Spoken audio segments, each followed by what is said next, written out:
Brooklyn Independent Television. For those that follow college football, the football season is just right around the corner, especially here in Brooklyn at the junior college level. And joining me is the head coach of ASA football junior college team, Dennis Orlando. Coach, welcome. You are headed for your second season. And how did last season go? Let's go. First, I guess thanks for having me here today. And I guess our first season, I felt we were very successful. Mm-hmm. We came out of it with a winning record. We were able to beat two nationally ranked programs. We were able to beat Lewisburg College from North Carolina when they were 17th in the country. We were able to beat Lackawanna College when they were 15th in the country. And, we had a small sophomore class, but still signed 10 kids off on full scholarships. And, most notably, Andre Cates is going to be playing at the University of Indiana this year, a Big Ten school. So, we're real excited for those guys and proud of the job we did and proud of those kids for the job they did also. You're headed into your second year, but your first year, how difficult was it? A lot of bumps and bruises along the way in creating and getting a program off the ground in its first year. Well, yeah, it was definitely an interesting experience. It was very rewarding. I'd say some of the biggest challenges were one, we didn't have a true sophomore class last year. So even though we had some guys that were sophomores in college, but they've never been through a college season before. So it was definitely an interesting experience going through it without any true veterans. Whereas this year, most of our players last year were freshmen. So now we have a true sophomore class, we have a true freshman class, and we're a lot more balanced on our roster in terms of guys leaving and guys coming in now, and we're real close to where we want it. And as a coach, you also get an opportunity to put your imprint on that program. You are the first, and being the first could be a blessing or a curse. No doubt. But I just look at it. The opportunity here as a true blessing. The school has given us a lot of support. Both not only on the athletic programs, but support with these kids academically, and the resources they provide for them to succeed, and the way they help the kids academically, and the way they let us help the kids is a true blessing. It's a great situation. Now you also had a spring season. Yeah, we had spring practices.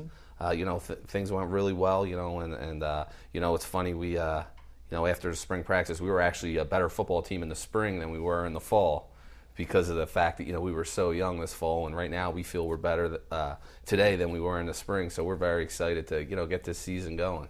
Who is also coming back this year from your team? We have notable returners. We have, the guys that are being nationally recruited. Our quarterback is back. He's from Huntsville, Alabama. We have our tailback is back. He's from Miami, Florida. We have a handful of offensive linemen back. One is a local kid from Far Rockaway, went to Beach Channel High School. He's a kid that's being recruited by Division I schools. We have another tackle that is a 6'6" kid from Miami, and he's being recruited nationally. Return a solid receiving core.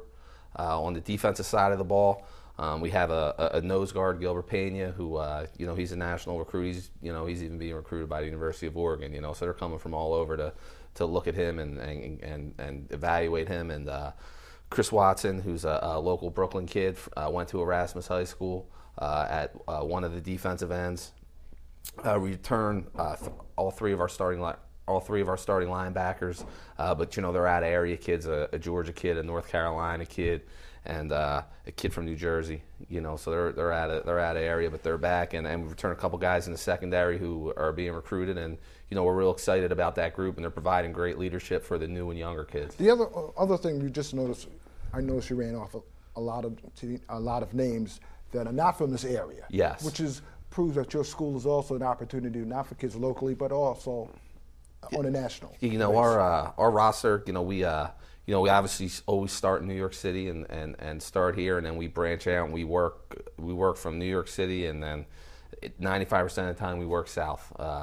We're bringing kids from Florida this year. We've actually expanded out to Louisiana, so pretty much anywhere south from New York City south to the Mississippi is where our concentration is. All right, Coach. Speaking of South, we're going to go south with a segment, and we'll be back with more right after this. In case you're just joining me, we are talking college football, and in the studio with me is Coach Dennis Orlando, head coach, football coach of Asa College. Coach, when you look at some of your opponents, how do you go about as far as lining up your schedule for the fall also? Well, we took two different philosophies from last year to this year. Last year was our first year. We didn't have a lot of depth. We didn't, we probably played a little, we played a prep school, Milford Academy, and played a few college JV teams. This year, we replaced those games. We moved into a conference this year, so we replaced some of those games with conference members.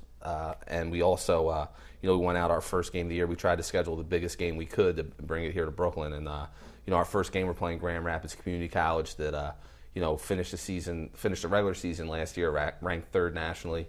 And that's the point where we're trying to get our program to. So, we felt we feel in order to get to that level, we got to start bringing these teams to Brooklyn and getting out and playing them and see where we stand. Who knows? We might be a little further along than we realize right now. Where do you hold also your practices, and where do you play your games?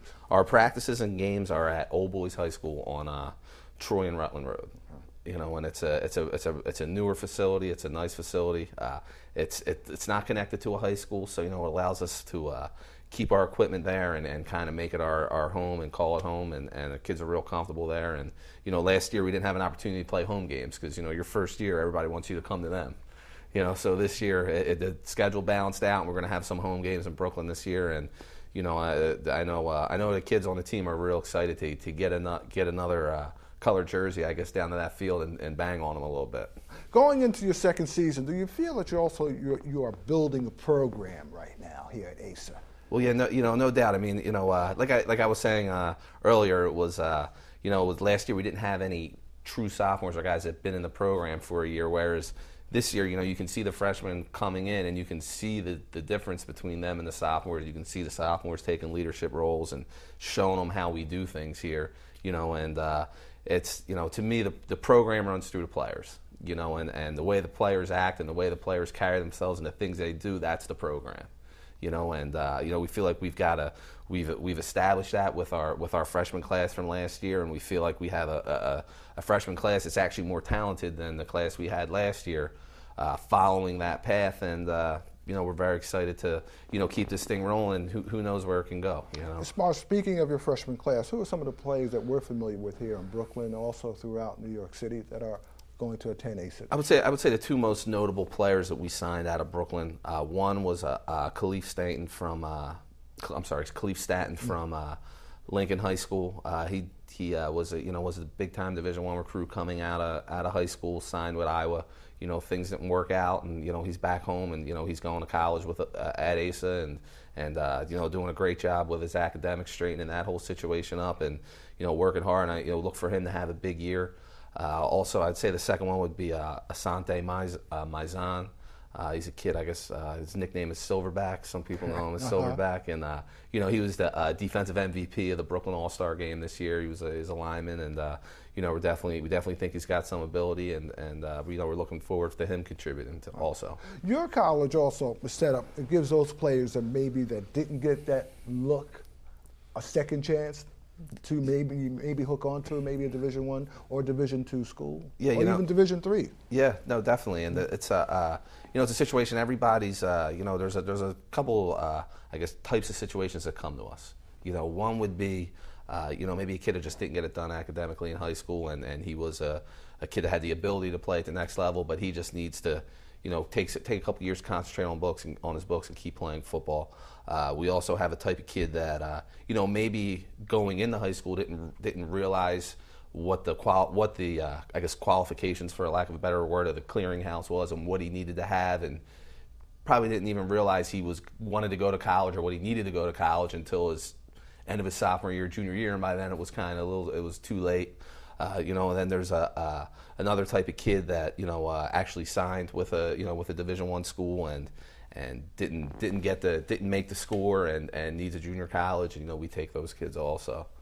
Okay, cool, Coach. We're going to come back. Also, we want to talk about your upcoming season and who is Dennis Orlando.